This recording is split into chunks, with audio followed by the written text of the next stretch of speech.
ოთარ გოგოლიშვილი, ისტორიის მეცნიერებათა დოქტორი, პროფესორი, მოღვაწეობა, ბათუმის შოთა რუსთაველის სახელობის სახელმწიფო უნივერსიტეტის ისტორიის, არქეოლოგიისა და ეთნოგრაფიის დეპარტამენტის სრული პროფესორი, ხარიტონ ახვლედიანის სახელობის აჭარის სახელმწიფო მუზეუმის დირექტორის მოადგილე სამეცნიერო დარგში. 1974 წელს დაამთავრა ბათუმის შოთა რუსთაველის სახელობის სახელმწიფო პედაგოგიური ინსტიტუტი, ისტორია უცხოენის სპეციალობა. სხვადასხვა დროს მუშაობდა აჭარისა და გურიის საშუალო სკოლებში.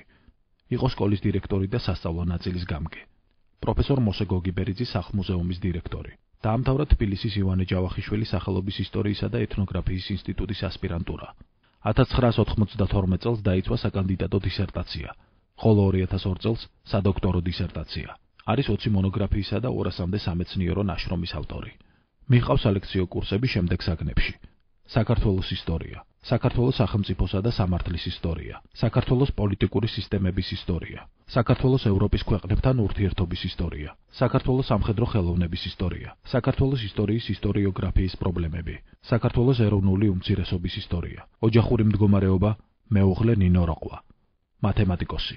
ქალბატონებო და ბატონებო, ოთარ გოგოლიშვილი.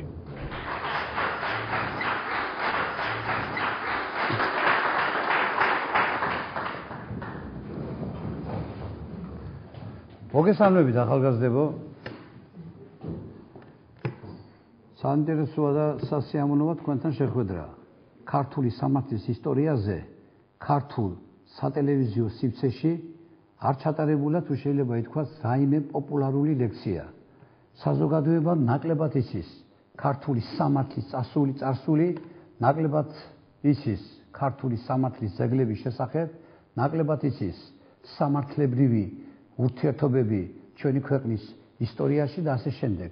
შეიძლება ჩვენ ვიცოდეთ ჩვენი ქვეყნის წარსული, ვიცოდეთ ჩვენი ქვეყნის ისტორია, ვერ ყვევოდეთ ცალკეულ ეპოქაში, შესანიშნავად ვიცოდეთ დავითის თამარის პერიოდი, ცოტა უფრო ადრე მე-5 საუკუნეში ვახტანგის, კიდევ გიორგი ბრწყინვალის თუ ნებისმიერი მონაკვეთი, მაგრამ არ ვიცით ქართული სამართლის შესახებ. ძალიან ნაკლები პოპულარიზაცია ხდება ქართული სამართლისა და ამიტომ კარგი იქნება თუ აწინ ეს იქნება, თუ შეიძლება ითქვას, პირველი ნაბიჯი და კიდევ უფრო გამრავალფეროვდება და კიდევ უფრო სხვადასხვა მიმართულებით, ამ მიმართულებითაც ჩატარდება საინტერესო ლექციები იქნება, გადაცემები იქნება, რეპორტაჟი იქნება თუ ასე შემდეგ და ასე შემდეგ. და სხვადასხვის ისიც უნდა ითქვას, რომ სხვა ქვეყნებში, უცხოეთის ქვეყნებში სპეციალურად არის სპეციალური გადაცემა, რომელიც კონკრეტულად სამართალს, მის ისტორიას, მის ცალკეულ ისტორიულ ძეგლებს ეძღვნება და საზოგადოების გარკვეული ნაწილი ინფორმირებულია წარსულის შესახებ. თქვენ ჩემო ძვირფასებო, იურისტები ბრძანდებით, თქვენ სწავლობთ ქართული სამართლის ისტორიას, თქვენ იცით ქართული სამართლის შესახებ, გარკვეული წარმოდგენა გაქვთ ჩვენი ქვეყნის სამართლებრივ ძეგლებზე, წყაროებზე და იცით სამართლებრივი დარგის შესახებ, მათი განვითარების შესახებ და ასე შემდეგ. სხვადასხვის ისიც უნდა ითქვას, რომ ერთ პერიოდში გავრცელებული იყო ასეთი ინფორმაცია, ასეთი აზრი ტრიალებდა, აზრი რა თქმა უნდა ბჭყალებში, რომ არ არის სავალდებულო ყველა ქვეყნის სამართლის წარსულის შევისწავლოთ. პატარა ქვეყნებს არაფერი არ აქვს გაკეთებული ღირსშესანიშნავი, ღირებული სამართლის განვითარებისათვის. პატარა ქვეყნები არ არიან ისეთი, რომლებმაც სამართლებრივი მიმართულების, სამართლებრივი კუთხით რაიმე ღირებული და მნიშვნელოვანი შეექმნას. და სხვადასხვის ეს თეორია მთელ მსოფლიოში იყო გავრცელებული და განსაკუთრებით გავრცელებული იყო თავის დროზე რუსეთის იმპერიაში. აი სწორედ დიდი ხნის განმავლობაში ასეთი მოარული აზრი მუსირებდა ამ სიტყვის სრული და პირდაპირი მნიშვნელობით და ისინი პირდაპირ ამბობდნენ, ჩვენ უნდა შევისწავლოთ დიდი ქვეყნების, აი ცნობილი, ესე იგი, ავტორიტეტული ქვეყნების სამართალი და მისი სამართლის განზოგადება და მისი, თუ შეიძლება ითქვას, პოპულარიზაცია უნდა მოახდინოთო. დიდმა ივანე ჯავახიშვილმა, ქართული ისტორიოგრაფიის ერთ-ერთმა ყველაზე უფრო გამოჩენილმა და უბრწყინვალესმა წარმომადგენელმა, თუ შეიძლება ითქვას, ცივი წყალი გადაასხა აი ასეთ, ესე იგი, შეხედულებას. დიდი ივანე ჯავახიშვილის დამსახურება ის, რომ ქართულმა სამართალმა თავისი განსაკუთრებული და მნიშვნელოვანი ადგილი დაიკავა მსოფლიო სამართლის ისტორიაში. დიდი ივანე ჯავახიშვილის დამსახურება არის ის, რომ მან შეისწავლა სიღრმისეულად ქართული სამართალი უძველესი დროიდან მე-18 საუკუნის ჩათვლით, ნარატიულ დოკუმენტებზე დაყრდნობით და მსოფლიოს აჩვენა, რომ ქართული სახელმწიფოსთან ერთად სწორედ ქართული სამართალი ვითარდებოდა და ქართული სახელმწიფო თუ კონკრეტულ ეპოქაში იყო ასეთი ძლიერი, ეს სწორედ მას უმაგრებდა და მის საფუძველს ამყარებდა სწორედ ქართული სამართალი. და ჩვენ მქონია საქართველოს ისტორიაში დიდი ივანე ჯავახიშვილის გამოკვლევებით ისეთი პერიოდი, როდესაც ქართულმა სამართალმა თავისი განვითარების მაღალ დონეზე ავიდა და მსოფლიოში რომ არ იყო ისეთი საინტერესო საყურადღებო და საქართველოსთვის იმ პერიოდში მისაღები მუხლები შემოიტანა და განაზოგადა. ყველაფერს უნდა თავი დავანებოთ, ქართული სამართლებრივი ძეგლები ამის დიდებული შესანიშნავი და ბრწყინვალე ნიმუშია. სხვადასხვა ისიც უნდა ითქვას, რომ საქართველოში თავიდანვე ოდითგანვე ქართული სახელმწიფოს წარმოშობას რა თქმა უნდა საკუთარი ფესვები და საკუთარი საფუძვლები ჰქონდა. ასეთივე საფუძვლები და ფესვები ჰქონდა სამართლის წარმოშობასაც. ამიტომ ჩვენ როდესაც ქართული სამართლის წარსულზე, ქართული სამართლის ისტორიაზე ვსაუბრობ, რა თქმა უნდა მხედველობაში გვაქვს ასევე ქართული სახელმწიფოს ისტორია, იმიტომ რომ სახელმწიფო და სამართალი განუყოფელია. არ არსებობს სახელმწიფო სამართლის გარეშე, არ არსებობს სამართალი სახელმწიფოს გარეშე. რა თქმა უნდა, არის სხვადასხვა შეხედულება. ერთნი მიიჩნევს, რომ სამართალი და სახელმწიფო არ არის ერთიანი ცნებები, ისინი სულ სხვადასხვა ცნებებია. სახელმწიფო წარმოიშვა და განვითარდა ცალკე, სამართალი წარმოიშვა და განვითარდა ცალკე. სამართალი უნდა იყოს ცალკე ინსტიტუტი, რომელიც არ უნდა ემორჩილებოდეს სახელმწიფო და მხოლოდ თავისი კანონების მიხედვით უნდა წყვეტდეს ქვეყანაში მიმდინარე, ესე იგი, სამართლებრივ ცხოვრებას. არის ასეთი შეხედულება, სხვადასხვა არის მეორე შეხედულებაც, რომ ქართული საერთოდ არა მარტო ქართული, არამედ სახელმწიფო და სამართალი ერთდროულად წარმოიშვა, ერთდროულად განვითარდა, ერთდროულად გამტკიცდა და ერთდროულად შექმნა სახელმწიფოებრივი საფუძვლები. არის ასეთი შეხედულება, მეტაფიზიკური, პირველ შეხედულების მიმდევრები სწორედ ცალ-ცალკე განიხილავენ სახელმწიფოსა და სამართლის წარმოშობასა და განვითარებას, დიალექტიკური მიმართულების მიმდევრები ერთნაირად განიხილავენ და სხვადასხვა საინტერესო და საყურადღებო ის არის ჩემო ძვირფასო ახალგაზრდებო, რომ ასევე მნიშვნელოვანი და საყურადღებო არის შედარების პრინციპი.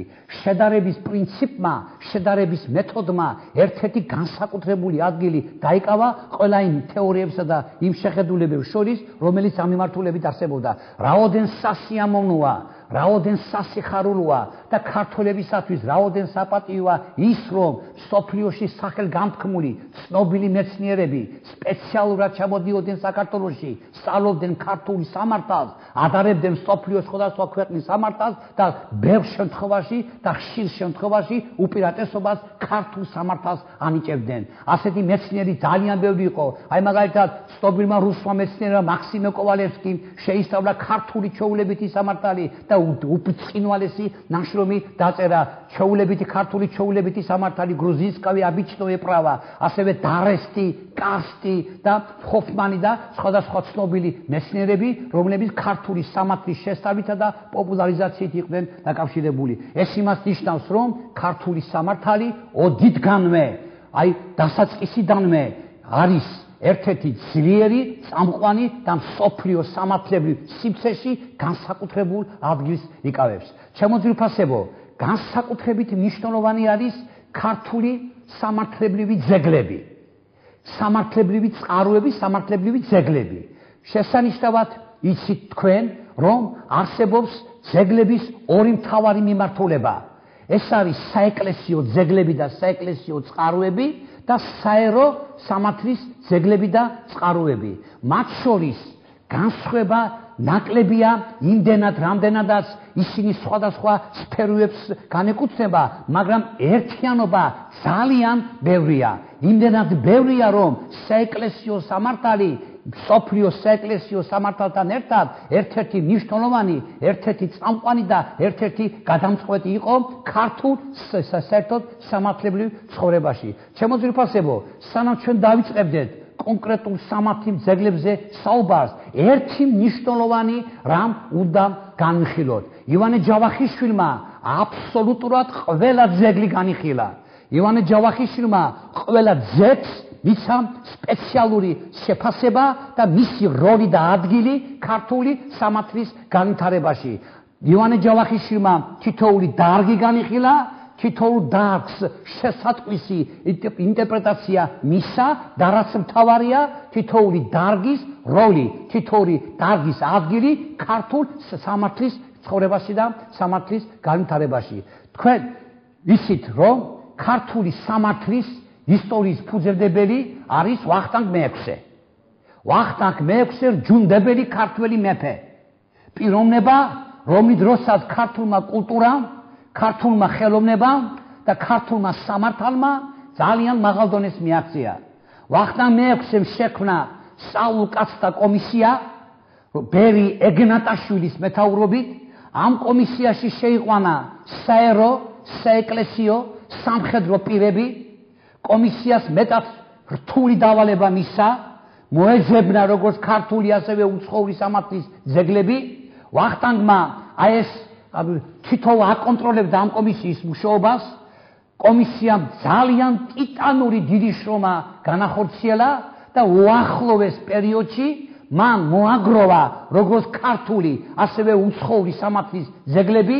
თითოეულ მათგანს ვახტანგმა კომენტარები გაუკეთა და საზოგადოებას, ქართველებს, მომომარ ქართულ თაობას თქვენ დაგიტოვათ უძვირფასესი და უნიკალური სამართლის წიგნი, რომელიც ცნობილია სამართალი ბატონიშვილი ვახტანგისა. ჩვენ შემდგომ ვისაუბრებთ ბატონიშვილ ვახტანგის სამართალზე, მაგრამ მანამდე ერთს გეტყვით, რომ ის სამართლის ძეგლები, რომელიც წარმოადგენს ქართული სამართლის მშვენებას და რომელიც წარმოადგენს ქართული სამართლის განვითარების მაღალ დონეს და რომლის მიხედვითაც ჩვენ შეგვიძლია ვისაუბროთ კონკრეტულ საუკუნეში, როგორ იყო განვითარებული ქართული სამართალი, სწორედ ამ კომისიამ მოიწია და ვახტანგმა თავის სამართლის წიგნში შეიტანა. აი მაგალითად სამართალი აღმუღასი, სამართლის წიგნი რომ არ ყოფილიყო და რომ არ ყოფილიყო ამ საულკაცთა კომისიის მიერ, ესე იგი, შესრულებული სამუშაო, ეს ჩვენ არ გვექნებოდა, ჩვენ არ გვეცოდინებოდა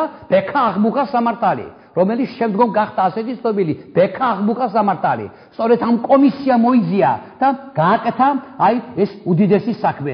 სამართალი მეფე გიორგი ბრწყინვალისა ძეგლისდება. ვახტანგის დამსახურებაა ამ უდიდესი ქართველი მეფის მიერ შესრულებული სამართლებრივი ეს ძეგლი და რომელიც სპეციალურად მთიულეთისათვის იყო შესრულებული. სწორედ ვახტანგმა ამ კომისიამ მოიძია და ვახტანგმა გააკეთა მისი რედაქტირება. სხვადასხვა ასევე საინტერესო და ასევე მნიშვნელოვანია კათალიკოსთა სამართალი. კათალიკოსთა სამართლის ერთადერთი ხელნაწერი არსებობს. ეს არის ქართული საეკლესიო სამართლის უიშვიათესი და უბრწყინვალესი ძეგლი. სადაც არის შესანიშნავად მოცემული როგორც ქართული საეკლესიო სამართალი, ასევე სისხლის სამართალი. და ეს ვახტანგის დამსახურება და აი ამ კომისიის დამსახურება და საკუთრივ თვით სამართალი ბატონიშვილი ვახტანგისა, რომელიც წარმოადგენს მშვენებას, უბაღლეს მწვერვალს ქართული სამართლის განვითარებისა. ამას გარდა ვახტანგმა და ამ კომისიამ მოიძია და ვახტანგმა გაუკეთა რედაქტირება უცხოურ სამართალსაც. ქართველებს უნდა ცოდნოდათ, როგორ იყო უცხოეთში სამართლებრივი ცხოვრება, როგორ იყო უცხოეთში სამართლის განვითარება, რას აქცევდნენ ყურადღებას, როგორ მიმდინარეობდა იქ სასამართლო ცხოვრება, ეს ყველაფერი უნდა ყოფილიყო ცნობილი. ამიტომ ვახტანგმა სამი აარჩია, თუმცა ისტორიკოსთა სამართლის სპეციალისტი ერთი ნაწილი იმასაც ამბობს, რომ შეიძლება მრავალი იყოს, მაგრამ ჩვენ სამი გვაქვს ვახტანგის რედაქციით გაკეთებული. ეს არის მოსეს ებრაელების სამართალი, ეს არის ბერძნული სამართალი და სომხური მხითარგოშის, ანუ სამართალი, რომელიც ესე იგი არის უკვე ცნობილი და სამივე მათგანს ვახტანგმა გაუკეთა რედაქტირება და ზუსტად ქართველებისათვის, საქართველოსათვის გამოსადეგ ნაწილს მიაქცია ყურადღება. მე რატო ვამბობ გამოსადეგ ნაწილს? იცით რაშია საქმე? ვახტანგის შესანიშნავი სიტყვებია, რომ ყველა სამართალი რომელიც უცხოეთშია შესრულებული და შექმნილი საქართველოსათვის გამოსაყენებელი არ იქნება. ის სხვა ქვეყნისათვის არის შექმნილი, ის სხვა ხალხისათვის არის შექმნილი.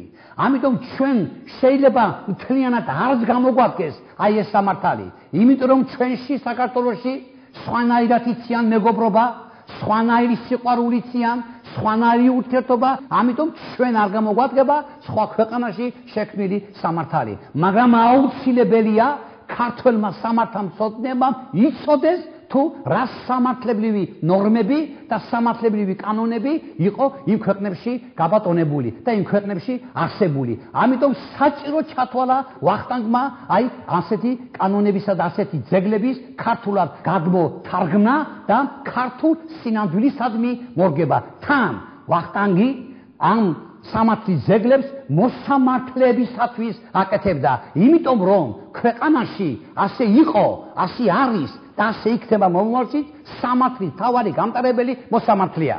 მოსამართლეზე არის დამოკიდებული თუ როგორი სამართალი იქნება ქვეყანაში. ვახტანგმა შესანიშნავად იცოდა და ის მოსამართლეებს პირდაპირ ავალებდა, რომ თუ შესაბამის დანაშაულის ან შესაბამისი სამართლებრივი მოქმედების დროს, სამართლებრივი დადგენილების დროს ქართულ სამართალში არ აღმოჩნდებოდა შესაფერისი მუხლი, მას შეეძლო გამოეყენებინა იმ უცხოური ქვეყნის სამართლებრივი ძეგლები და მუხლები ისე რომ ქართული სამართალი არ დაემახინჯებინა. დიდებული და შესანიშნავია, ბრწყინვალეა და ერთსაც ვიტყვი. როგორი უნდა იყოს მოსამართლე, ეს ამიტომ მჭირდება რომ ეს აუცილებელია, ეს უმნიშვნელოვანესია, თქვენ მომავალი იურისტები ხართ და თქვენ ცხოვრებაში და თქვენს მოქმედებაში ეს უნდა გამოიყენოთ. ვახტანგის სიტყვებია, თუმცა სამართლის ისტორიკოსები იმასაც ამბობენ რომ ეს თავის დროზე უფრო ადრე ბაგრატ მესამეს აქვს ნათქვამი. აი სანამდე იყო წასული, რა დონემდე იყო მისული ქართული სამართლებრივი ცხოვრება, რომ მოსამართლე უნდა იყოს უქთამო, პატიოსანი, რომელიც არ დედის, არც მამის, არც ბატონის ხათრით არ გაამრუდებს სამართალს, არ დაჩაგრავს პატიოსან კაცს და სამართალზე გულს არ აუწროებს. დიდებული შესანიშნავი ბრწყინვალე სიტყვებია. ეს არის მოსამართლებისათვის ჰიპოკრატეს ფიცი. როგორც ექიმებს აქვს ჰიპოკრატეს ფიცი, ასეთი არის მოსამართლებისათვის. ამაზე კარგად, ამაზე დიდებულად და ბრწყინვალედ არავის არაფერზე არაფერი არ უთქვამს. ეს თქვა ვახტანგმა, თქვა სამართალზე და როგორი უნდა იყოს მოსამართლე. მე იმიტომ დამჭირდა ამის თქმა, რომ მე თავიდანვე ვთქვი, რომ სამართლებრივ ცხოვრებაში, სამართლებრივ ძეგლებს შორის რომელიც არის უამრავი, ვახტანგის სამართალი არის მაინც გამორჩეული, მაინც მნიშვნელოვანი და ჩემი აზრით წარმოადგენს ქართული სამართლის კულმინაციურ წერტილს. ჩემო ძვირფასებო, განსაკუთრებით, როგორც აღნიშნეთ, მნიშვნელოვანია ეს რა თქმა უნდა დიდმა ივანე ჯავახიშვილმა შეისწავლა, ასევე სხვა მოსამართლის, სხვა სამართლის მცოდნეებმა, სხვათა შორის სანამ გადავიდოდეთ მეორე საკითხზე, ის შესანიშნავად ვიცით, რომ პირველი ქართველი იურისტი, განათლებით იურისტი იყო ნიკო ხიზანიშვილი, რომელმაც მეცნიერულად ურბნელი, ეს არის მისი ფსევდონიმი, რომელმაც მეცნიერულად შეისწავლა ქართული სამართალი, გიორგი ბრწყინვალე და მისი დრო, შესანიშნავი არის დავით აღმაშენებელი და მისი სამართალი და ასე შემდეგ, ასევე სხვა მოსამართლეები, დიდი სამართლის სპეციალისტები იყო ივანე სურგულაძე, ალექსანდრე ვაჩეიშვილი, ცნობილი სისხლის სამართლის სპეციალისტი, განსაკუთრებით აღსანიშნავია ისიდორე დოლიძის ღვაწლი და ამაგი ქართული სამართლის განვითარებაში. ისიდორე დოლიძემ არქივებიდან გამოიტანა ქართული სამართლის სიგელები, გუჯრები, ოქმები, პიტაკები და შეადგინა სამართლებრივი ძეგლები 8 ტომეული და თითოეულ ტომში კონკრეტულ თითოეულ სამართალზე ისაუბრა. სამართლებრივი ძეგლები განიხილა ფაქტობრივად ისიდორე დოლიძის ნაშრომი წარმოადგენს შემაჯამებელს ქართული სამართლის ისტორიაში, ასევე სხვა ბევრი ახალგაზრდა თანამედროვე თუ აი ცოტა ასაკიანი სამართლის სპეციალისტები, რომლებსაც არაერთი ნაშრომი აქვს შექმნილი ქართული სამართლის შესახებ და არაერთი, ესე იგი, სამეცნიერო სტატია აქვს დაწერილი ამ კუთხით. ჩემო ძვირფასებო, ჩვენთვის მთავარი და მნიშვნელოვანია, რომ ვიცოდეთ ქართული სამართლის ძეგლები არის ძალიან ბევრი, მაგრამ ჩვენ განსაკუთრებულ ყურადღებას მივაქცევთ მხოლოდ იმ ძეგლებს, რომლებიც საზოგადოებამ უნდა იცოდეს. ხალხმა უნდა იცოდეს ამის შესახებ. რაც უფრო დრო გადის, უფრო გვაშორებს ეს პერიოდი ჩვენ წარსულს. დავიწყებას ეცემა, მე არ ვამბობ სპეციალისტებზე, მე ვამბობ ფართო საზოგადოებაზე. სპეციალისტებმა ეს ისედაც უნდა იცოდეს, სტუდენტებმა ეს აუცილებლად უნდა იცოდეს. მაგრამ აი საზოგადოების დიდმა ნაწილმა ეს სამწუხაროდ არ იცის. და ამიტომ ჩვენი მოვალეობა და თქვენი მოვალეობაც არის, რომ მოახდინოთ მისი ინფორმაცია, ინფორმირებულობა, ინტერპრეტაცია საზოგადოებაში. განსაკუთრებით მნიშვნელოვანი და საყურადღებო არის ჩვენ მაინც დავიწყეთ ქართული საეკლესიო ძეგლები. ქართული საეკლესიო ძეგლები და ქართული საეკლესიო სამართალი ერთ-ერთი მნიშვნელოვანია, იმიტომ რომ ეკლესია ყოველთვის გადამწყვეტი და უმთავრესი ორგანიზაცია იყო ქვეყანაში და მის სამართალსაც განსაკუთრებით დიდი ყურადღება ექცევოდა. იყო შემთხვევები, როდესაც სახელმწიფო სწორედ საეკლესიო სამართლის ნორმებს იყენებდა საკუთარ სამართალ შემოქმედებაში. ქართველებისათვის ცნობილი იყო როგორც უცხოური საეკლესიო სამართლის ძეგლები, ასევე ადგილობრივი ქართული საეკლესიო სამართლის ძეგლები. უცხოური სამართლის ძეგლებიდან ბევრია ცნობილი, მაგრამ ამათ შორის უმნიშვნელოვანესი და ერთ-ერთი გამორჩეული და ქართველებისათვის და საქართველოსათვის გარკვეულ დროს მოქმედი სამართალი ეს იყო ჯვრის კანონები. განსაკუთრებით საბერძნეთში შექმნილი დიდი ჯვრის კანონი, რომელიც არსენ იყათოველმა თარგმნა ქართულად. სხვადასხვა ერთი მნიშვნელოვანი მომენტი არის ჯვრის კანონში, როგორც საეკლესიო ცხოვრების, ასევე აი სამოქალაქო ცხოვრების ბევრი მნიშვნელოვანი მუხლებია შესული. არსენ იყათოველმა იმ დიდი ჯვრის კანონიდან ის გადმოთარგმნა საქართველოში, რომელიც ქართველებისათვის იყო მისაღები. მართალია, თუმცა ბევრი მთლიანად ამ ნაშრომის ნათარგმნის მოახდინა მან. ჯვრის კანონი ქართველებისათვის მისაღები კანონი იყო და რა თქმა უნდა გარკვეულ პერიოდში ის მოქმედი სამართალიც უნდა ყოფილიყო საქართველოში. უმნიშვნელოვანესი, ერთ-ერთი გამორჩეული, ერთ-ერთი განსაკუთრებული ქართველებისათვის ეს არის ექვთიმე მთაწმინდელის მიერ შედგენილი, უпростоრად ბერძნულიდან თარგმნილი ქართულად მცირე ჯვრის კანონად მოხსენიებული სამართლებრივი წიგნი. სხვადასხვა ექვთიმე მთაწმინდელმა ეს ნაშრომი თარგმნა, მაგრამ ეს პირდაპირ უსვალო თარგმნილი ნაშრომი არ არის. ექვთიმე მთაწმინდელმა არამატო თარგმნა, არამედ ბევრი საინტერესო მასალები ქართული სინამდვილიდან შემოიტანა ამ ჯვრის კანონში და მცირე ჯვრის კანონი ეწოდა მას და ეს არ არის წმინდა წყლის თარგმნილი. ეს არის ექვთიმე მთაწმინდელის ზოგიერთ მონაკვეთში ორიგინალური ნაშრომი, განსაკუთრებით სამართლებრივ ცხოვრებაში. სხვადასხვა ერთი მეტად საყურადღებო მომენტი, აი დანაშაულის სახეებს შორის, დანაშაულის ასაკს შორის ბერძნული ჯვრის კანონი, განსაკუთრებით იოანე მარხველი იყო ცნობილი საეკლესიო მოღვაწე და ბერძნული სამართლის, საეკლესიო სამართლის ერთ-ერთი ცნობილი პიროვნება, მიიჩნევს, რომ 30 წლამდე ჩადენილი ყოველგვარი დანაშაული არის პატიების ღირსი. თქვენ წარმოიდგინეთ, 30 წლის კაცმა რომ ჩაიდინოს დანაშაული, ის არის საპატიებელი. ამას მიიჩნევს იოანე მარხველი. და საბერძნეთში როგორც ჩანს, ეს ასაკი მიღებული იყო. მაგრამ ექვთიმე მთაწმინდელი კატეგორიულად არ ეთანხმება ასეთ მოსაზრებას. ის მიიჩნევს, რომ 30 წელი ძალიან დიდია. 30 წელი ფაქტობრივად 30 წლის კაცს ორშვილი წყავს. ამიტომ 30 წელი საპატიებელ ასაკად ყოვლად მიუღებელია. ექვთიმე მთაწმინდელმა ასაკი 15-16 წლამდე ჩამოიყვანა. 15 წლის ახალგაზრდა ბრძოლებში გამოდგებოდა, მას ხშირად ოჯახით ჩენაც კი შეეძრო. ამიტომ ამ ასაკის ჩადენილი დანაშაული რა თქმა უნდა დასჯადია. და ვახტანგ მეექვსემ თავის სამართლის წიგნში ეს საპატიებელი ასაკი 10 წლამდე დაიყვანა. ესე იგი 10 წლის ჩადენილი დანაშაული უკვე არის დასჯადი. აი ასეთი განსხვავება ქართულსა და ბერძნულ ჯვრის კანონებს შორის და ამიტომ ქართული ჯვრის კანონი არ არის პირდაპირ თარგმანი. ასეთ იმ ჯვრის კანონში არ წერია. ეს არის ექვთიმე მთაწმინდელის სამართლებრივი აზროვნება, ნაზრევი. ასევე ექვთიმე მთაწმინდელმა პირველად შემოიტანა ქართული სამართლის ისტორიაში ეგრეთ წოდებული კაზუსის შესახებ.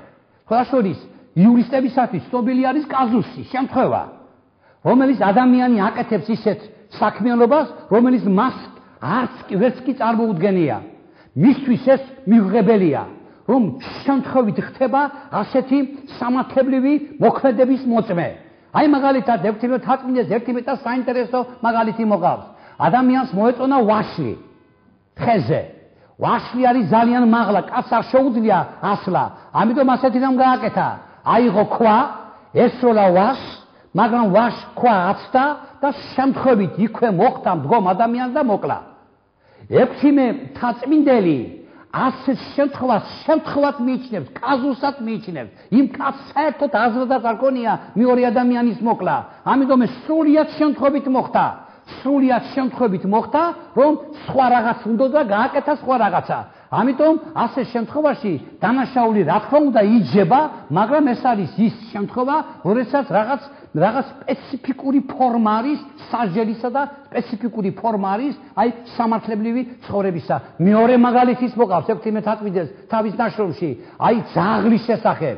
ადამიანმა ძაღლის მოგერიება სურდა გზაზე და ჯოხი აიღო, ძაღლს ესროლა, ააცილა ძაღლს და მოკლა ადამიანი. აი ასეთი შემთხვევაც არის მოყვანილი იმისათვის, რომ კიდევ უფრო გაამყაროსა და გაამძაფროს ამ შემთხვევაში დამოკიდებულება კონკრეტული ქმედებისადმი. ხოდა შორის ეს არის მეტად მნიშვნელოვანი, მეტად საყურადღებო, განსაკუთრებით აღსანიშნავია ჩემო ძირფასებო ბრალის ფორმა და ბრალის დამუშავება, ბრალის სიდიდისა და სიმცირის მიხედვით ქართულმა სამართალმა თავიდანვე გადაწყვიტა. ქართული საეკლესიო სამართალში შესანიშნავი ცნობები გვაქვს ბრალის შესახებ. აი დიდი ბრალი, საშუალო ბრალი, მცირე ბრალი, ვიცით ჩვენ, აი მაგალითად სოდვა, რა არის სოდვა, ზნეობრივი სარწმუნოებრივი ხასიათის დანაშაული, როდესაც ეკლესიის კრეხვა და უკრეხილობა ხდებოდა, ხატების შეურაცხყოფა ხდებოდა, ეს სოდვათ არის, ეს ბრალის ასეთი ფორმა არის, ხოლო კრიმინალური დანაშაული და კრიმინალური არის შეცოდება, როდესაც უკვე სისხლის სამართლებრივი დანაშაულია. ესე იგი, ქართულმა ჯურის კანონებმა, უпроსტად ბერძნულმა ჯურის კანონებმა, ქართულად ნათარგმნა და ქართულად ორიგინალურმა დამატებებმა ძალიან საინტერესო, საყურადღებო და თუ შეიძლება ითქვას, გაამდიდრეს ქართული სამართალ შემოქმედება. ჩემო ძვირფასებო, გარდა უცხოურისა, გარდა ბერძნულიდან ქართულად ნათარგმნისა, საქართველოშიც არსებობდა ჯურის კანონები. საქართველოშიც არსებობდა საეკლესიო სამართლის ძეგლები, რომლებმაც ქართული სამართლის განვითარებაში, ქართულ სამართლებრივ ცხოვრებაში და მომავალში ქართული სამართლის დახვეწა და გამტკიცების საქმეში გადამწყვეტი როლი ითამაშა. ეს ერთ-ერთი და მე ვხედავ, რომ ჯერჯერობით ერთადერთი უმნიშვნელოვანესი რაღაც განსაკუთრებული საქართველოს ისტორიაში და ქართული სამართლის ისტორიაში რაღაც თვალსაჩინო ამ სიტყვის სრული და პირდაპირი მნიშვნელობით ეს არის რუისუბნისის საეკლესიო კრება და ამ კრების მიერ მიღებული დადგენილება, რომელსაც ძეგლის წერა ეწოდება. იმდენად დიდია რუისუბნისის საეკლესიო კრების მიერ მიღებული დადგენილების ძეგლის წერის მნიშვნელობა, როგორც სამართლებრივ, ასევე პოლიტიკურ ცხოვრებაში, რომ ის იმ თავითვე ჯურის კანონში შევიდა აი ერთ-ერთ ნაწილად. ასე რომ ის ითარგმნა, როგორც ჩანს, მსოფლიოს სხვა ენებზეც და სხვა ენებისათვის, სხვა ქვეყნებისათვის და სხვა ხალხებისათვის უკვე ცნობილი გახდა საქართველოში არსებული ასეთი უმნიშვნელოვანესი, ესე იგი, დადგენილებისა. ჩემო ძვირფასებო, ჩვენ შესანიშნავად ვიცით რუისუბნისის საეკლესიო კრების მოწვევის აუცილებლობა. რამ განაპირობა ამ საეკლესიო კრების მოწვევა?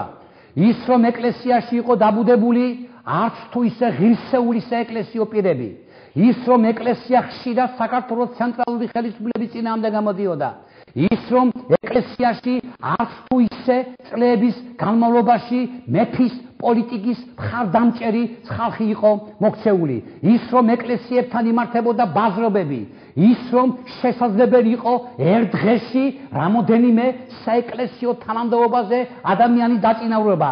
დაწყებული დიაკვანიდან შეიძლება გამხდარიყავი მღვდელი, შეიძლება გამხდარიყავი ეპისკოპოსი.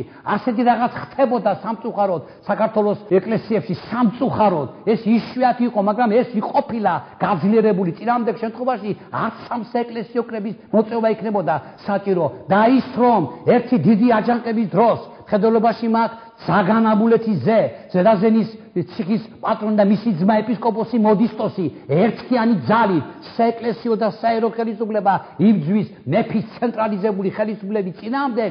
იმაზე მეტყველებს რომ ეკლესიაში არც თუ ისე სასიამოვნო სიტუაცია იყო შექმნილი და სწორედ დავითმა გადაწყვიტა ამ მიმართულებით, ესე იგი გადაედგა უმნიშვნელოვანესი ნაბიჯი, განეხორციელებინა ისეთი რეფორმა, რომელიც მომავალში შემდგომ საქართველოს ერთიანობისა და სიძლიერის განსაკუთრებული საწინდარი იქნებოდა. სწორედ დავითმა ისიც შესანიშნავად იცოდა, რომ ეკლესიაში მოკალათებული საეკლესიო თანამდებობაზე მყოფი არისტოკრატები არც თუ ისე იოლად დათმობდნენ თანამდებობებს. ამიტომ ბრძოლა იქნებოდა საჭირო. დავითმა მოიწვია ყველა ცნობილი საეკლესიო მოღვაწე უცხოეთიდან, მის დაძახებისთანავე საქართველოში ჩამოვიდნენ სინას მთიდან, პალესტინიდან, ივერთა მონასტერიდან საბერძნეთში.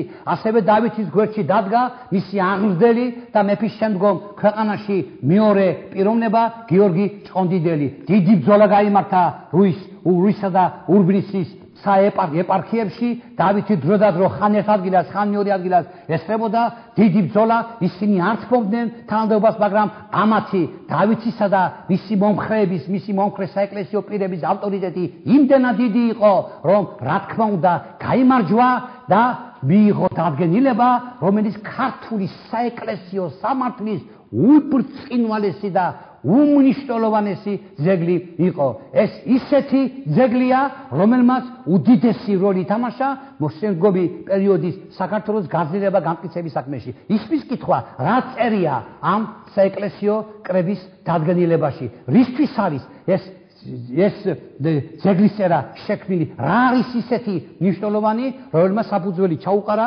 საქართველოში მტკიცე ერთიან ცენტრალიზებულ ქართულ საეკლესიო და საერო ხელისუფლებას? ძალიან ბევრი რამ. შესაძლოა ძეგლის წერა შედგება სამი ნაწილისაგან. შესავალი, დადგენილება მეორე ნაწილშია მოცემული, დავით აღმაშენებლისადმი ქება დიდება და მრავალჟამიერი იმათვის, ვინც ესე იგი ბრძოლებში დაიღუპა, ქება და დიდება იმათვის, ვინც კანონეს ქმნის და კრების მონაწილე პირების ხელწერები, ხელთვები. 15 კანონისაგან შედგება. 15-მა კანონმა ფაქტიურად თუ შეიძლება ითქვას შემოატრიალა რამოდენიმე ათეული გრადუსით ქართული ცხოვრება. ის რომ დააწესა ხელდასხმის ზღვარი ეკლესიაში თანამდებობებზე, გავიდოდა ის პიროვნებები, რომლების ჯერერთი ავტორიტეტით, ჯერერთი დამსახურებით იყო ცნობილი და საზოგადოებაში სახელი ჰქონდა, მეორე კონკრეტულ ასაკს უნდა ყოფილიყვნენ მიღწეული. ეპისკოპოსები 35 წელი, მღვდლები 30 წელი, დიაკვანი 25 წელი, წიგნის მკითხველები 8 წელი. ეს არის ის ასაკი, რომლის მიღწევის შემდგომ პიროვნება შეეძლო ამ საეკლესიო თანამდებობაზე ასვლა. უწინ, როგორც ზემოთ თქვი, ასეთი რამ არ ხდებოდა. შესაძლებელი იყო ერთ დღეში რამოდენიმე საფეხური სწრაფად აგებდეს, ყოვლა წარმოუდგენელი იყო. მეორე მნიშვნელოვანი, ერთ-ერთი აუცილებელი და საყურადღებო კატეგორიულად აკრძალა ეკლესიებთან ბაზრობების გამართვა. ეს სამარცხვინო საქმე. ისეთი სამარცხვინო აღშფოთებულია დავითის ისტორიკოსი, როდესაც ასე საკითხებზე საუბრობს. ყოველგვარი აკრძალა ეკლესიებთან ბაზრობების გამართვა. დაუწესა საეკლესიო პირთა რაოდენობა თითოეულ მონასტერს. მონასტრის სიდიდის და მიხედვით, რომ დიდ მონასტრებში უნდა ყოფილიყო არაუმეტეს 2 მოძღვრისა, პატარა მონასტრებში უნდა ყოფილიყო 1 მოძღვრისა. უწინ განსაზღვრული რაოდენობა იყო. შესაძლებელია პატარა მონასტერში რამდენი ათეული მოძღვარი ყოფილიყო. კატეგორიულად აიგზალა საეკლესიო ნივთების მოხმარება. ისეთი სამარცხვინო ამბების ხდებოდა ზოგჯერ, რომ აი წყაროებში არის ცნობები მის შესახებ, რომ ეკლესიიდან გამოქონდათ ესა თუ ნივთთა ბაზრობაზე ყიდნენ. ყოველად წარმოუდგენელი და კატეგორიულად მიუღებელი იყო. ასევე მიაქცია ყურადღება რუის-უბნისის საეკლესიო კრების ძეგლისერა უდიდესი ყურადღება მიაქცია საოჯახო სამართალს. ამიერი და ცოლქმარი ჯულიან მეუღლება შერაცხული იქნებოდნენ მაშინ, როდესაც ისინი ეკლესიაში ჯვარს დაიწერდნენ. ჯვრის წერა, როგორც ქორწინების ფორმა, სწორედ ამ საეკლესიო კრებამ დაადგინა. ასევე მნიშვნელოვანი იყო ერთი რამ, გათხოვების ქორწინების ასაკი. საეკლესიო კრებამ გოგონების გათხოვების ასაკად 12 წელი მიიჩნია. ახლა 12 წელი დღევანდელი გადასახადი და ცოტა სხვანაირია, მაგრამ როგორც ჩანს, მაშინდელ საქართველოში ამ ასაკს მიღწეული გოგონები უკვე მომწიფებული ყოფილან ოჯახის შექმნისათვის. მართალია ბიჭების ასაკი მოცემული არ არის, მაგრამ უნდა ვივარაუდოთ, რომ უფრო მაღალი იქნებოდა. ასევე ნება დართო შვილქალყმათა აკვანში დაწინდვას. დაწინდვა ნიშნავს ესე იგი ნიშნობას, მაგრამ კატეგორიულად აკრძალა ქორწინება. ქორწინების ასაკად სწორედ ეს დაადგინა. აი შემოძვირფასებო, როგორც ხედავთ, ფაქტიურად სწორედ ეს არის ის უმნიშვნელოვანესი, ის რაღაც განსაკუთრებული, ის რაღაც ერთ-ერთი ყველაზე უფრო საქართველოს ისტორიაში გამოსაყოფი პირობები თუ გამოსაყოფი ძეგლი თუ გამოსაყოფი მნიშვნელოვანი საკითხები, რომელიც ამ საეკლესიო კრებამ მიცა საზოგადოებას. ამიტომ ეს კრება ქართველებისათვის და ის სამართალი, რომელიც ძეგლის წერით არის ცნობილი, უმნიშვნელოვანესია. ვერაფერი წინ მას ვერ დაუდგება და ის ისე ვთქვი, რომ რუის-უბნისის საეკლესიო კრების მიერ მიღებული დადგენილება ძეგლის წერა თავიდანვე შევიდა დიდი ჯვრის კანონში. ის არა მარტო ქართველებისათვის, არამედ უცხოელებისათვის იყო ცნობილი. ეს არის რუის-უბნისის საეკლესიო კრება, ერთ-ერთი უნიკალური, უძვირფასესი, უმნიშვნელოვანესი ქართული სამართლის ძეგლი, საეკლესიო სამართლის ძეგლი, რომელიც როგორც გითხარით, ვახტანგ მე-6-ის სამართლის წიგნთა კრებულში არის შესული ერთ-ერთ ნაწილად, ეს არის კათალიკოსთა სამართალი. თუმცა ბევრი სამართლის ძეგლები არსებობდა. ბევრი საეკლესიო კრება მოწვეულა, მაგრამ ჩვენ ყველაზე საუბრის საშუალება და დრო ახლა არ აგვაქვს, მაგრამ აი ამ ორს განსაკუთრებულ ყურადღებას ვაქცევთ, იმიტომ რომ რუის-უბნისი ეს არის მარგალიტი ქართული ცხოვრებისა, როგორც საერო, საეკლესიო, ასევე პოლიტიკური ცხოვრებისა და კათალიკოსთა სამართალი. თუ პირველი რუის-უბნისის საეკლესიო კრება კონკრეტულ ფაქტს მიეძღვნა, ასევე ერთ-ერთ უმნიშვნელოვანეს და ქართველებისათვის უმძიმე ფაქტს მიეძღვნა, აი ეს მეორე კათალიკოსთა სამართალი. შემოძვირფასებო, დრო იცვლებოდა, ვითარება იცვლებოდა, სიტუაცია მძიმდებოდა, ფაქტები მტკივნეული ხდებოდა, საქართველოს ერთიანობა დაიშალა მე-15 საუკუნეში, სამეფო სამთავროებად და ყველაზე უბედურება, ყველაზე საშინელება და ყველაზე უმძიმესი მდგომარეობა ქართველებისათვის ის იყო, რომ ამ ქვეყანაში, ამ პატარა ქვეყანაში, რომლის რაოდენობა მე-16 საუკუნეში მხოლოდ რამოდენიმე 100,000 კაცს აღწევდა, ბევრი არ იყო ალბათ მილიონზე, აი მილიონამდე თუ იქნებოდა, უმძიმესი სენი გაბატონდა ქვეყანაში. ეს არის ისეთი სენი, რომელიც არ იკურნებოდა. სამარცხვინო ამ სენში, რომელიც კეთროვანივით იყო და მოდებული ქონდა მთელ ქვეყანას, ერთიანად იყო ჩართული როგორც მეფე, ასევე რიგითი ფეოდალები თუ გლეხების. ეს იყო ტყვეთას კიდვა. უმძიმესი რამ, ტყვეთას კიდვა და ბევრი მოგზაური, ბევრი პიროვნება, რომელიც საქართველოში არსებობდა, პირდაპირ მიუთითებს, რომ აი ისე გადის საქართველოდან მონები თურქეთისა და სპარსეთის საზღვრებიდან, როგორც წყალი მიედინება მდინარეშიო. ყველა ვაჭრობდა ადამიანი, ყველა იტაცებდა ადამიანის. ისეთი შემთხვევაც ყოფილა, როდესაც დედებს საკუთარი შვილებიც კი გაუყიდიათ ხშირად ვარში იმისათვის რომ მათ არ ქონდათ ან ვარი ქონდათ აღებული და ვერ ეხციდნენ ან კიდევ ბავშვის რჩენის უფლება არ ქონდა და სად მიდიოდნენ ისინი მიდიოდნენ ოსმალეთში მიყავდათ ოსმალეთში მიყავდათ სპარსეთში მიყავდათ ეგვიპტეში მამლუქებად იზრდებოდნენ მართალია შემდგომ იზრდებოდნენ და ხდებოდნენ კონკრეტული ქვეყნის სახელმწიფოთა მეთაურები მაგალითად ეგვიპტეში და ერაყში ქართველი მამლუქები თქვენ ყველას გაქვთ ნახული შესანიშნავი ქართველი რეჟისორის ლეო ისაკიას უბრწყინვალესი ფილმი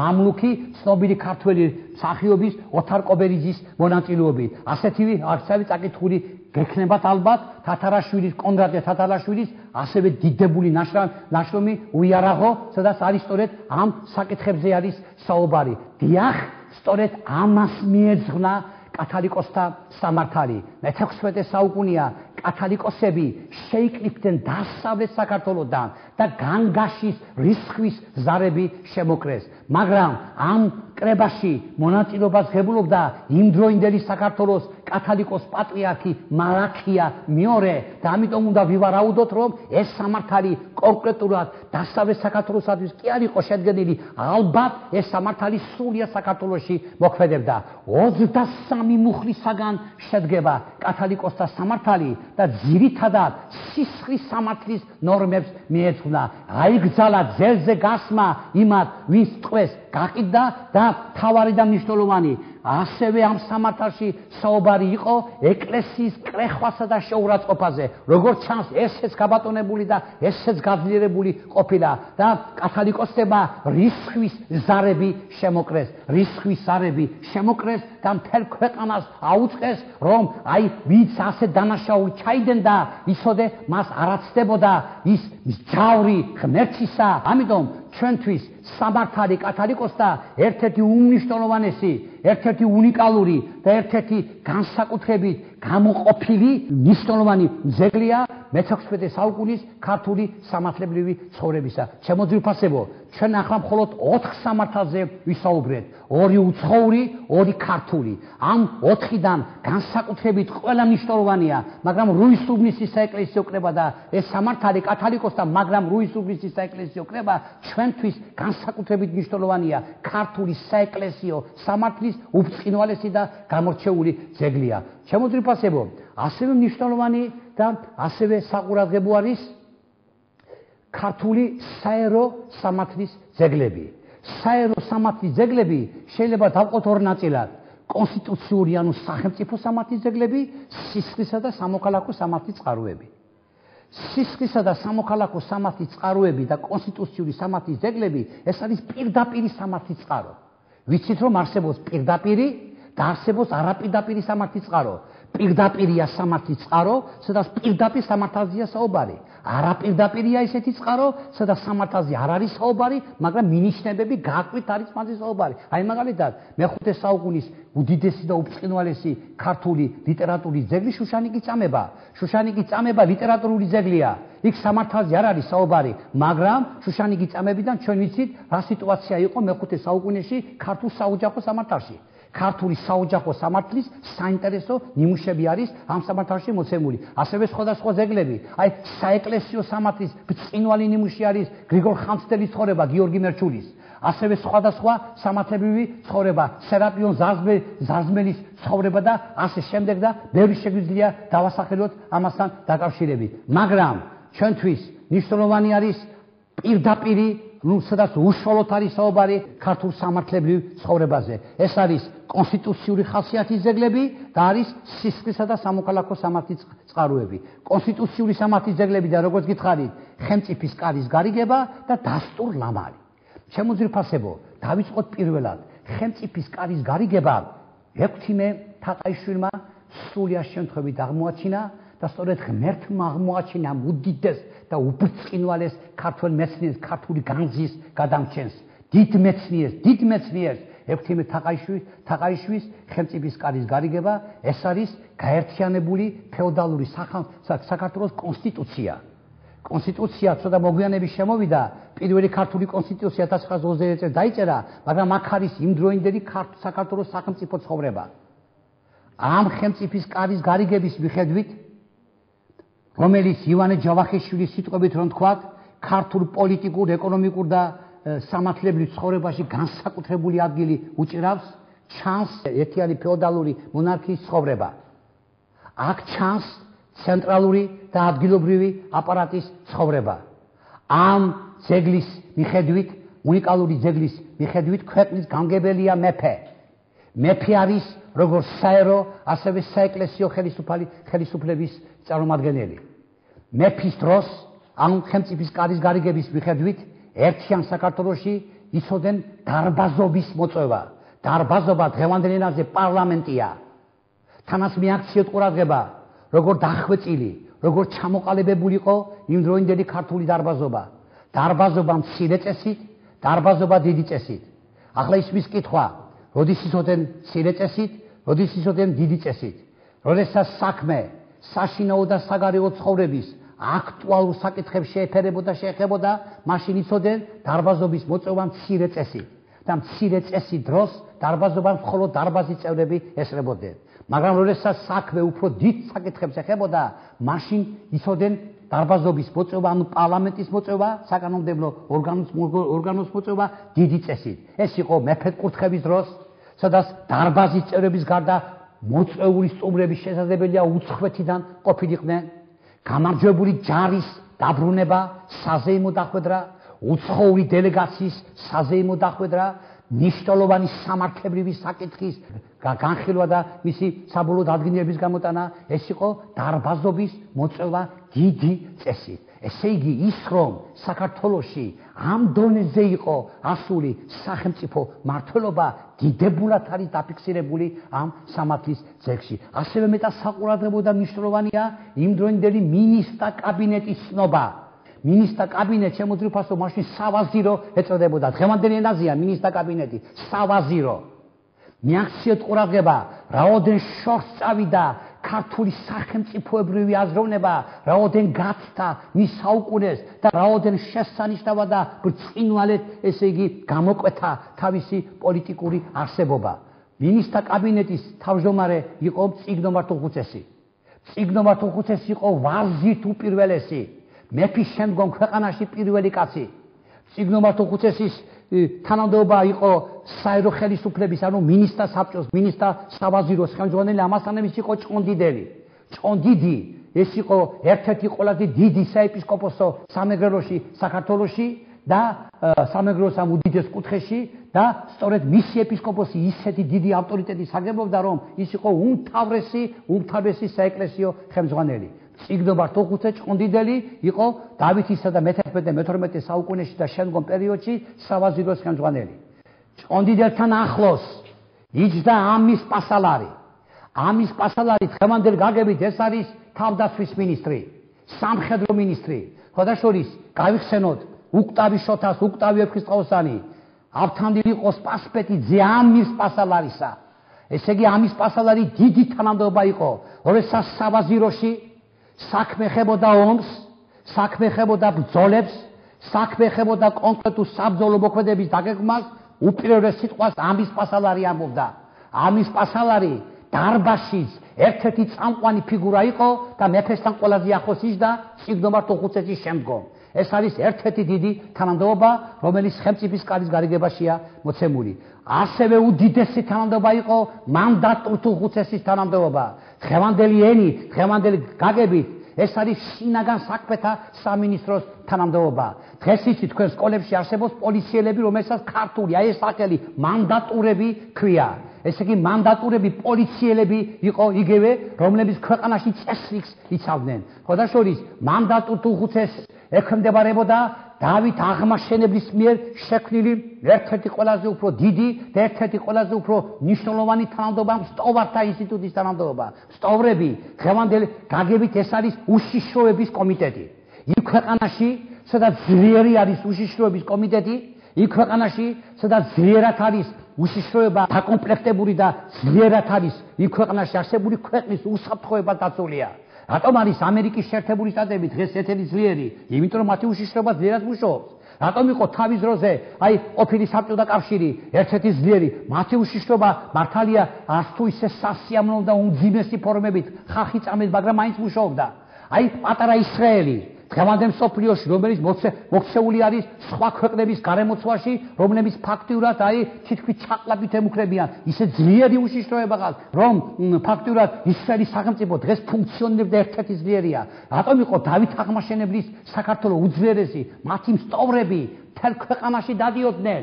სწორებმა მოუტანეს დავით ამბავის ლიპარიტ ბაღვაშის განდგომილების შესახებ. სწორებმა აცნობეს დავითს, რომ ლიპარიტი ბიზანტიასთან და თურქ-სელჩუკებთან კავშირს ამყარებდა. სწორებმა აცნობენ რა ხდებოდა თურქეთში, იმპერიოდში, რა ხდებოდა სელჩუკების სახელმწიფოში, რა ხდებოდა მახლობელ აღმოსავლეთში. ვინ იყვნენ სწორები? სწორები იყვნენ ვაჭრები, იყვნენ ზოგჯერ ხელოსნები, იყვნენ ერთებიც, რომლებიც მიდიოდნენ, გებულობდნენ ამბავს და მეფეს ასწავლებდნენ. ის რომ კოალიციურ ჯარს იღაზი სარდლობდა, დიდგორის ვერძე მაქვს საუბარი და კოალიციური ჯარი საქართველოში რა გზითა და რა მიმართულებით უნდა შემოსულიყო, ეს სწორებმა აცნობეს დავით აღმაშენებელს. ასე რომ ეს ინსტიტუტი ერთ-ერთი უდიდესი და ერთ-ერთი გამორჩეული ინსტიტუტი იყო საქართველოში და აი ამ სწორებს ხელმძღვანელობდა მანდატურ უხუცესი. ეს ერთ-ერთი მნიშვნელოვანი და ერთ-ერთი ყველაზე ძლიერი პოლიტიკური სახელო. ერთ-ერთი უდიდესი თანამდებობა იყო ჩემო ძვირფასებო მეჭურჭრე თუ უხუცესი თანამდებობა.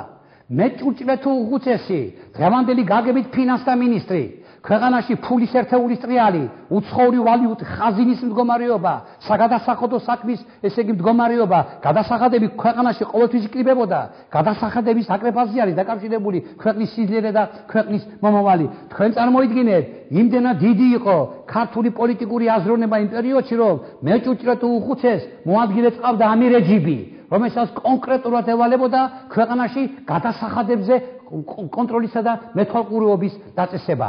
ჩემო ძვირფასებო, ასევე დიდი თანამდებობა იყო ქვეყანაში მსახურთ უხუცესი. ეს იყო მეფის უდიდესი სამეურნეო ნაწილის უფროსი, გამგე, რომელიც კონკრეტულად ამ უდიდეს მეურნეობაზე იყო პასუხისმგებელი. ჯერ მსახურთ უხუცესი სავაზიროში შედიოდა სათათბირო ხმით და შემდგომ კი გადამწყვეტი ხმის უფლება მიიღო. ესე იგი ვაზირები იყოფოდნენ სათათბირო და გადამწყვეტი ხმების მიხედვით. ამის პასალარი მანდატურ უხუცესი, მეჭურჭრე უხუცესი და ათაბაგი ეს არის მეფის უფლისწულის აღმზრდელი და საქართველოში მე-12 საუკუნეში გახდა ერთ-ერთი უპირველესი ვაზირი.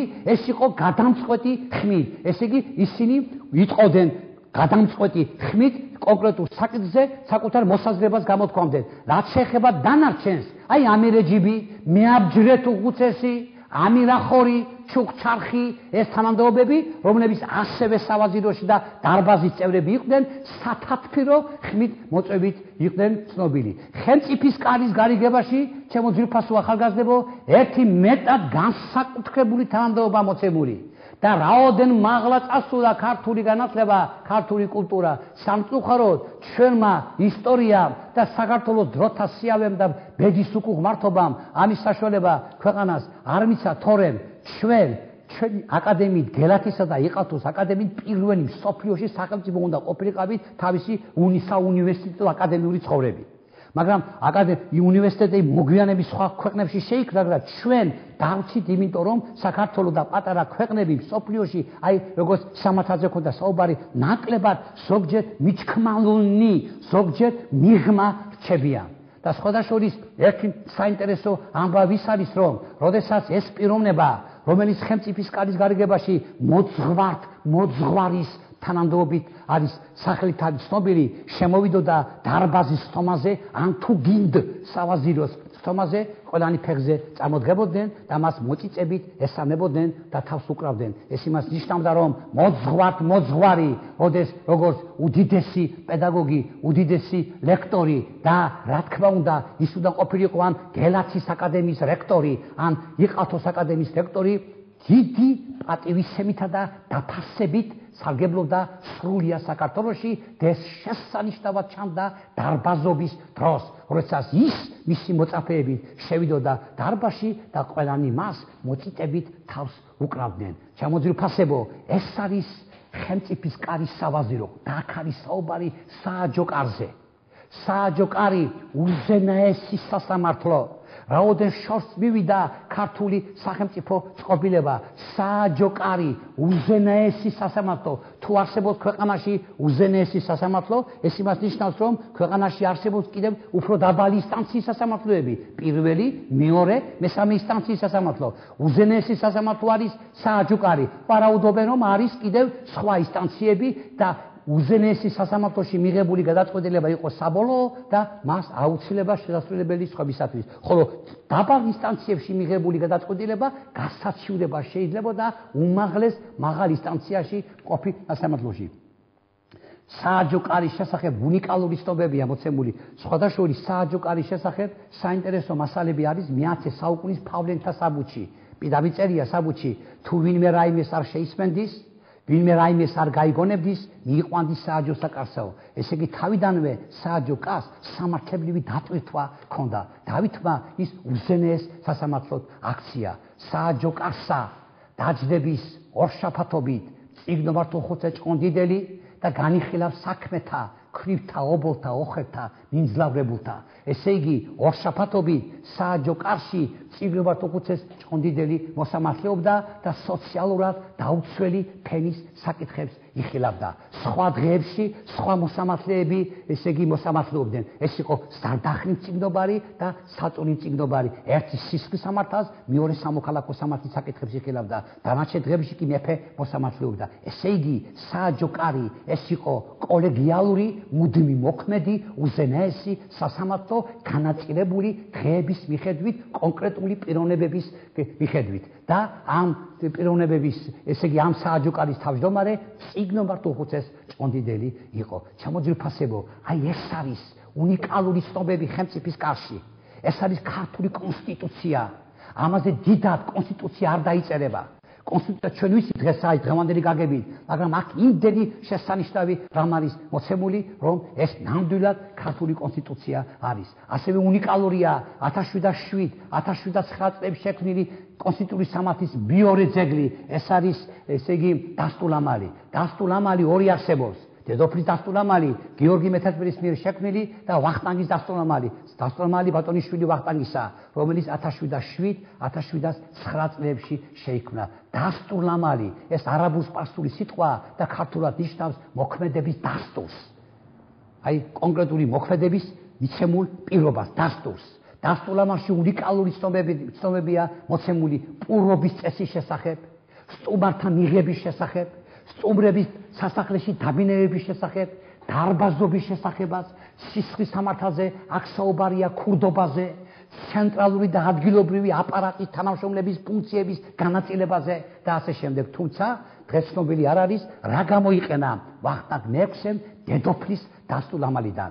დასტურლამალის შექმნის ვახტანგ მე-6-ემ წყარის საფუძველი დაუდო სამართლებრივ ცხოვრებას და ამით გამიჯნა ერთმანეთისაგან სამართლებრივი და სახელმწიფოებრივი საქმეები. და როგორც გითხარით, სამართლებრივ ცხოვრებასა და სამართლებრივ მდგომარეობას ქვეყანაში ამ ძეგლის შექმნით მყარი საფუძველი დაუდო. ეს არის ჩემო ძვირფასებო კონსტიტუციური სამართლის ძეგლები. აგერ ნახოთ უნიკალური ქართული საერო სამართლის ძეგლები, კონკრეტული სისხლისა და სამოქალაქო სამართლის ძეგლები. ამით არის ქართული სამართალი მდიდარი, ამით არის ქართული სამართალი ერთ-ერთი ყველაზე უფრო გამოკვეთილი და ამით ვამაყობთ ჩვენ ქართველები ჩვენი სამართლით, მაგრამ სამწუხაროდ ეს არ იცის საზოგადოება.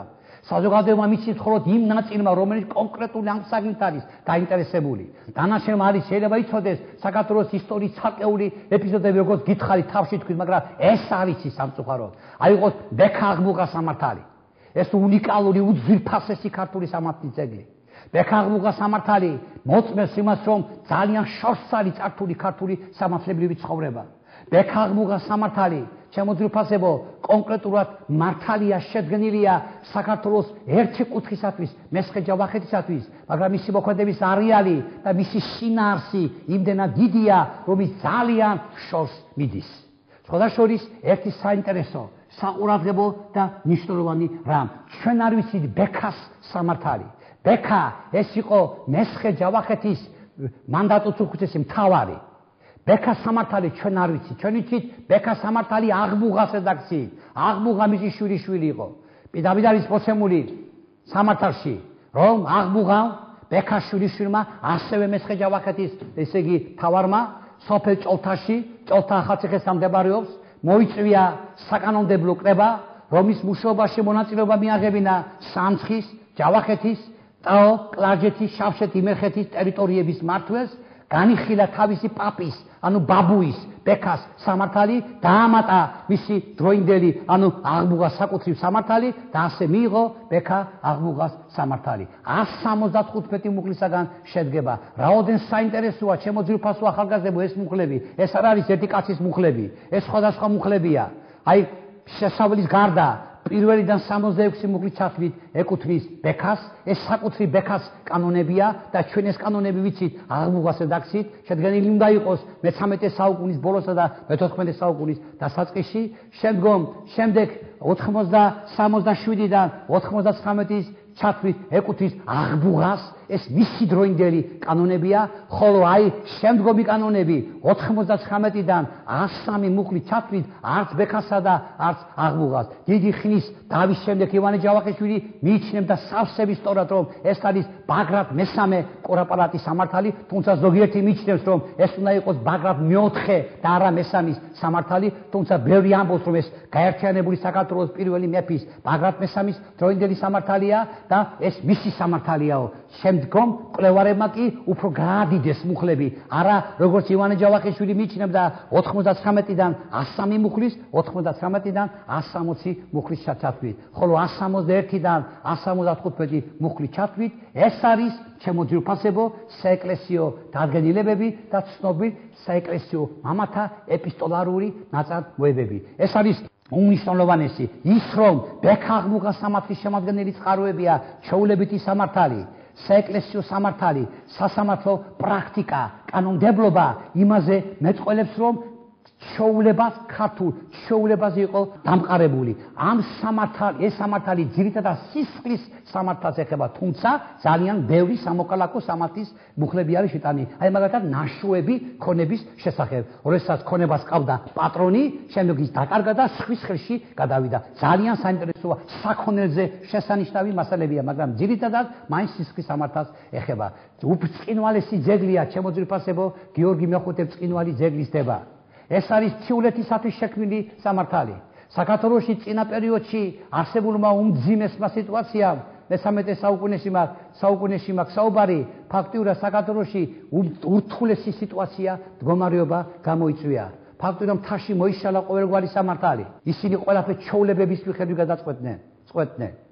ამიტომ გიორგი მეხუთე იძულებული გახდა მთელი მთა მოეარა. დაედგინა წესები, თუ რა იყო მიზეზი მთაში ასეთი გაბატონებული ასეთი დანაშაულისა. ჩამოვიდა თბილისში, მოიწვია საკანონმდებლო კრება, რომის მუშაობაში მონაწილეობა მიაღებინა ხევის ბერებს, ერისთავებს, ეროვანებს, როგორც თიულთას დეჩვეულებების საუკეთესო მცოდნეებს და მიიღო ძეგლი ესზე დადებული, ანუ ქართული სამართლის ისტორიაში ძეგლის დების სახელწოდებით. ძეგლის დებამ დაადგინა 46 მუხლისაგან შედგება, რა იყო თიულეთში გაბატონების დანაშაულის ასე მასიურად გავრცელების მიზეზი. მიზეზი იყო ის, რომ ასრულდებოდა მეფეების დადგენილებები.